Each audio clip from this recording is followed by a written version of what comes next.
சினிமாவில் சிரிச்சு சிரிச்சு நடிப்பாரு, சிரிச்சு பேசி மக்கள் மனம் பிடிச்சாரு. சின்ன திரையும் பெரிய திரையும் மதன் பாபு என்றாலே சிரிப்பு தான் வருவாங்க. சிரி சிரின்னு சிரிப்பவரே இதோ வந்துட்டேன். அதாவது இப்போ ஒரு 3-4 மாசத்துக்கு முன்னாடி சாக கிடக்கு. நான் பிழைக்க மாட்டேன்னாங்க. பிழைப்பேனா மாட்டேனாங்கிறதையே ஒரு 6 மாசம் கழிச்சு தான் சொல்ல முடியும்னா, இப்போ அந்த 6 மாசத்துக்குள்ள எப்படியோ பிழைச்சி வந்துட்டேன். இதுதான் என் லைஃப்ல மறக்க முடியாத விஷயம், ரொம்ப ஆச்சரியமான விஷயம்.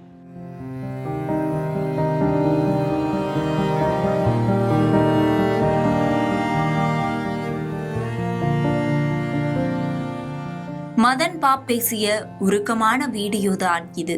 அவர் பேசிய வார்த்தைகள் இன்று நிஜமாகி போனதுதான் தமிழ் திரையுலகை அதிர்ச்சியில் ஆழ்த்தியுள்ளது.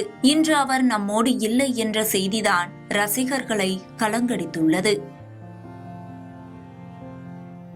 நகைச்சுவை நடிகர் மதன் பாப் சிரிப்பை அவ்வளவு எளிதில் யாரும் கடந்து சென்றுவிட முடியாது. தனது சிரிப்பால் ரசிகர்களின் மனதை கவர்ந்த மதன் பாப்பின் ஒரிஜினல் பெயர் எஸ் கிருஷ்ணமூர்த்தி. வானமே இல்லை படத்தில் மதன் பாப் என்று பெயரை மாற்றினார் இயக்குனர் கே பாலச்சந்தர்.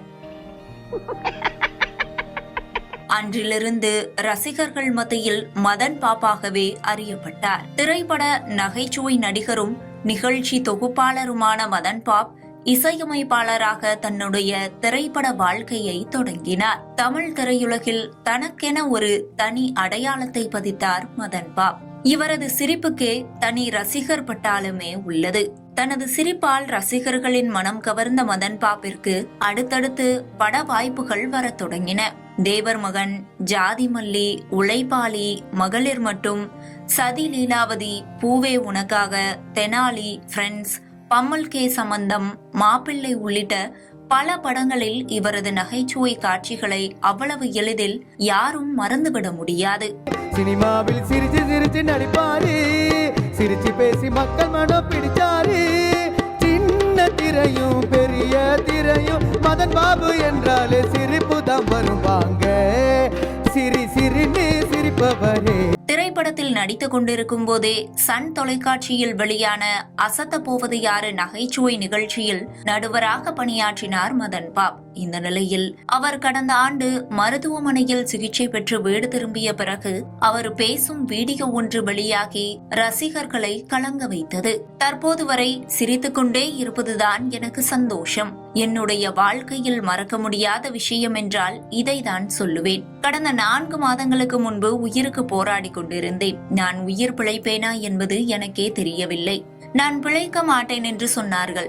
நான் பிழைப்பேனா மாட்டேனா என்பதை 6 மாதம் கழித்துதான் சொல்ல முடியும் என மருத்துவர்கள் கூறினார்கள். நான் இப்படியே உயிர் பிழைத்து வந்து விடுவேன். இதுதான் என்னுடைய வாழ்க்கையில் நான் மறக்க முடியாத அனுபவம் என உருக்கமாக பேசியிருந்த வீடியோ காட்சிகள் வெளியாகி ரசிகர்கள் மத்தியில் சோகத்தை ஏற்படுத்தியது. இதையடுத்து மீண்டும் உடல் நலக்குறைவால் அவதிப்பட்டு வந்த மதன் பாப் நேற்று சென்னை அடையாறில் உள்ள அவரது இல்லத்தில் காலமானார். அவரது உடல் பொதுமக்கள் மற்றும் ரசிகர்களின் அஞ்சலிக்காக அவரது இல்லத்திலேயே வைக்கப்பட்டுள்ளது. இவரது உடலுக்கு தமிழ் திரை பிரபலங்கள் பலரும் அஞ்சலி செலுத்தி வருகின்றனர். மதன் பாப்பின் இறப்பு செய்தி தமிழ் திரையுலகினர் மட்டுமின்றி அவரது ரசிகர்களையும் அதிர்ச்சியில் ஆழ்த்தியுள்ளது. குத்து சண்டதா கத்துக்கிட்டாரு, முத்துமணியாக இசை பாருகிட்டாரு.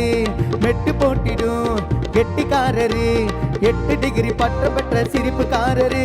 இவர் சினிமாவில் சிரிச்சு சிரிச்சு நடிப்பாரு, சிரிச்சு பேசி மக்கள் மனம் பிடிச்சாரு. சினிமாவில் சிரிச்சு சிரிச்சு நடிப்பாரு, சிரிச்சு பேசி மக்கள் மனம் பிடிச்சாரு. சின்ன திரையும் பெரிய திரையும் மதன் பாபு என்றாலே சிரிப்பு தான் வருவாங்க.